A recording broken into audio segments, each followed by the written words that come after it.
Olá, alunos! Aqui sou eu novamente, a professora Vanessa, tá? Essa aula vai ser referente ao sexto ano do ensino fundamental, tá? Como eu já tinha adiantado para vocês, eu ia fazer uma aula com um pequeno resumo do capítulo 4 do livro didático de vocês, que junto com ele e os assuntos que a gente já comentou sobre o Atlas vão cair na avaliação de vocês na próxima semana, certo? Então, voltando aqui, vai ser sobre o capítulo 4, nosso planeta, tá? Eu vou tentar fazer aqui da maneira mais rápida, tá? Um resumo básico sobre o que contém nesse capítulo para vocês, certo?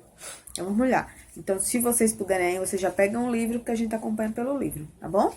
Então, aqui, começando na página 86, tá? Onde tem nossa localização no universo. Fazemos parte de um sistema, né? Que a gente já estudou sobre isso. Que o nosso planeta Terra faz parte de um sistema dentro do universo, que é conhecido como sistema solar, em que existem 8 planetas que giram em torno do Sol. E o terceiro dele, na sequência, entre o Sol e os demais, é o planeta Terra, que é o terceiro planeta, que é o que nós moramos, certo? É basicamente isso que ele está falando aí. Aí, na página 87, vem falando o nosso sistema solar com os 8 planetas e alguns novos que estão em estudo para entrar no nosso sistema solar, tá?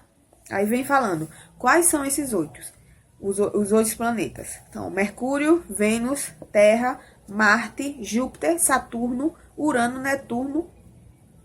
Esses são os 8. E nós tínhamos o Plutão, que foi reduzido para planeta não e não entra mais no nosso sistema solar. Então, só apenas esses 8 planetas, certo? Mais embaixo vem falando sobre o surgimento do universo, que a gente já estudou também, que o surgimento do universo se deu através de uma explosão no universo, conhecida como a grande explosão ou Big Bang, né?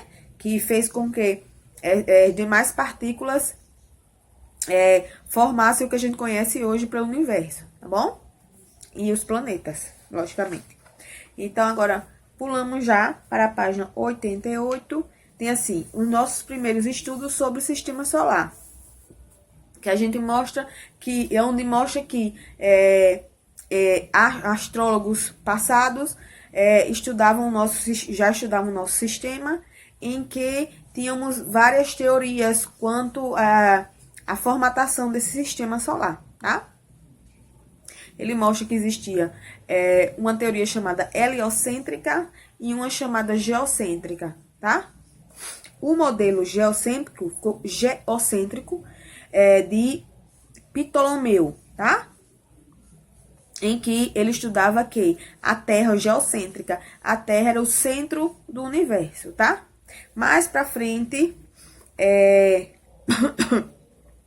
estudos maiores mostraram que a teoria heliocêntrica, que é a que a gente estuda hoje, mostra que o Sol é o centro do universo, em que os planetas giram em torno do Sol, tá?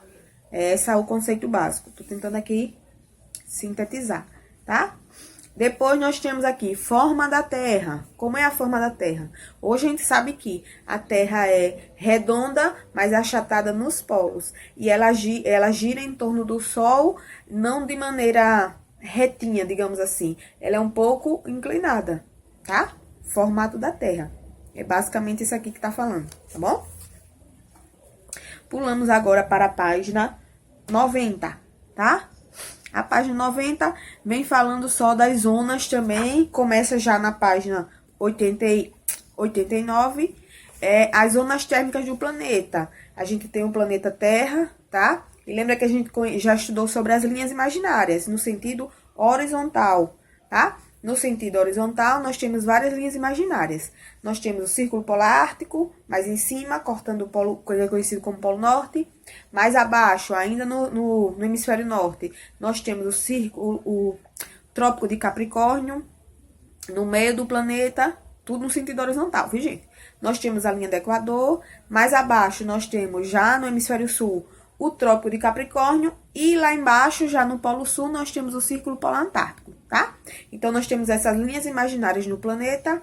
E ela, além de nos localizar no espaço, ela também define essas zonas térmicas do planeta, ou seja, os tipos climáticos, tá? Do planeta. Então, resumindo para vocês, entre o Polo Norte e o Círculo Polar Ártico, que é a primeira linha, a gente tem uma zona térmica do planeta chamada de zona glacial, desculpa, zona polar, zona glacial, clima polar, tá?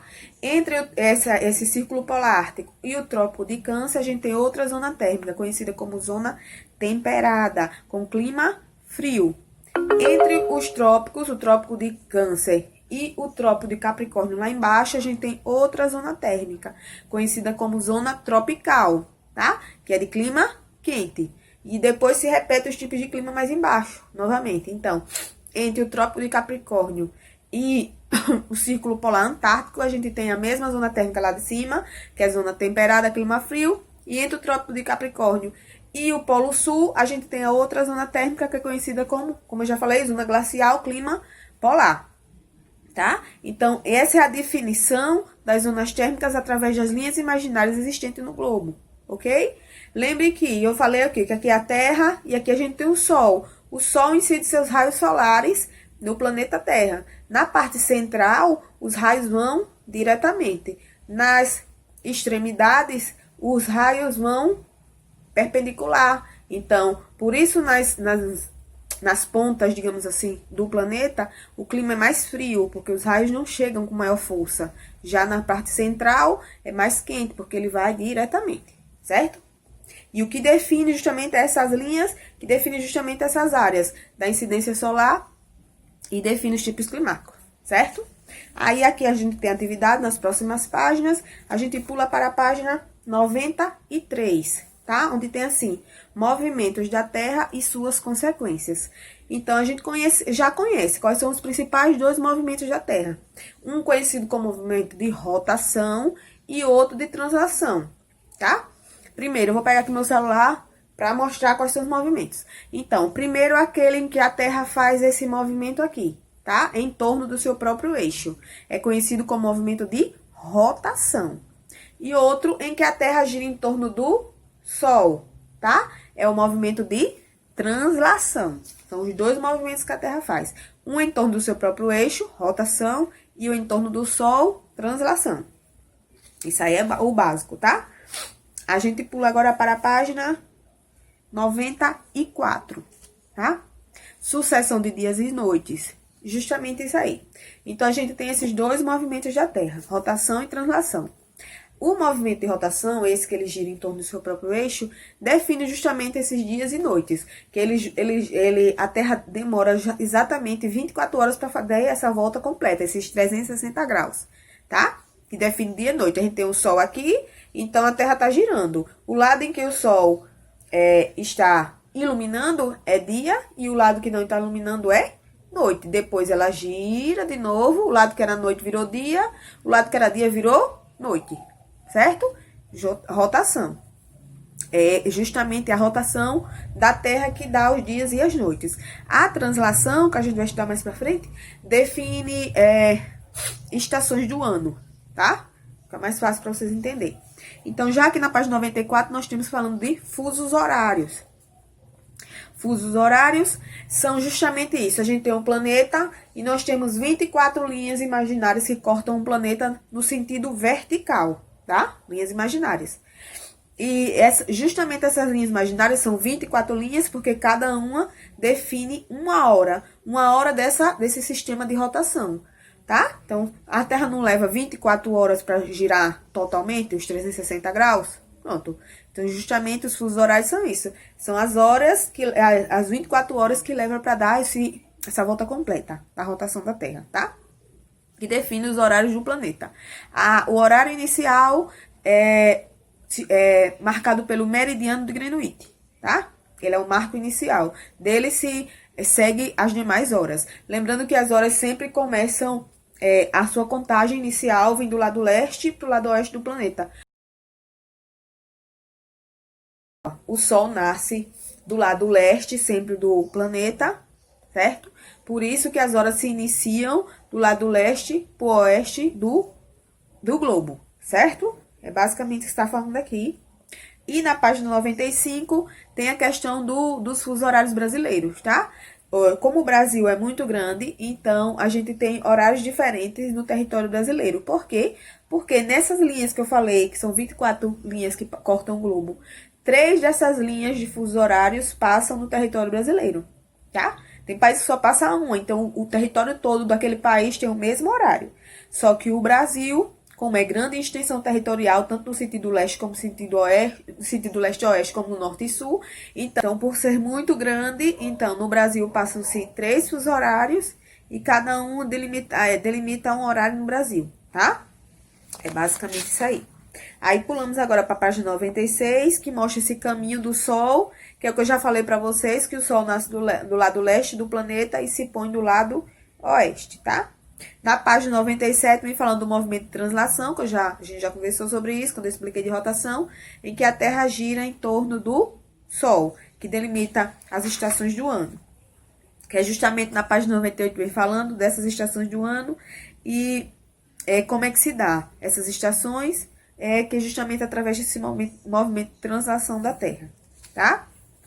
Aí a gente pula agora para a página 100, tem assim, Lua, ciclo lunar, aí mostra os ciclos da Terra, que aí vocês, quando eu vou estudar, leem direitinho, o ciclo da Lua, desculpa, que é Lua cheia, quarto minguante, nova e quarto crescente, tá? Como é que se dá esse movimento do ciclo lunar? As fases da Lua, aqui na página 101, os efeitos de maré, por que dá esse efeito de maré, o motivo de efeitos de maré, tá? Que é justamente porque a Terra e a Lua exerce uma atração com a Terra, tá? É tipo como se tivesse uma puxando a outra. Por isso que a Lua sempre está girando em torno da Terra, tá? Nosso sistema natural, o nosso satélite natural, que é a Lua. E essa atração.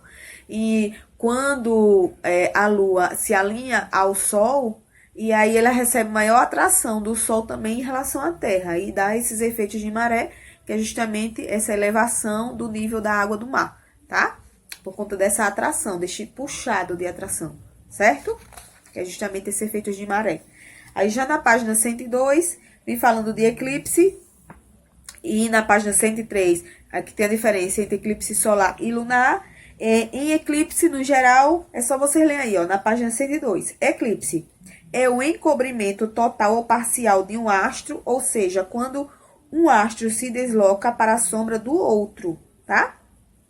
Daqui da Terra, podemos observar o eclipse lunar e solar, que é justamente o que está explicando aqui na página 103, tá? O eclipse solar só pode acontecer durante a lua nova, no momento em que a lua aparece no céu 6 horas e se põe às 18 horas, tá? E eclipse lunar, quando a Terra fica perfeitamente alinhada entre lua e sol. Aí ocorre esse eclipse lunar, certo? E assim a gente termina o capítulo 4, tá? Nosso planeta. Foi um esboço rápido, espero que vocês tenham conseguido entender direitinho. Eu já 2 ou 3 semanas que eu mando vocês já lendo esse capítulo, já para ir se enturmando com ele, certo? E não esqueçam de estudar ele, mas também estudar o Atlas, tá? Os dois assuntos que a gente viu no Atlas, tá bom? Um beijo e boa prova para vocês.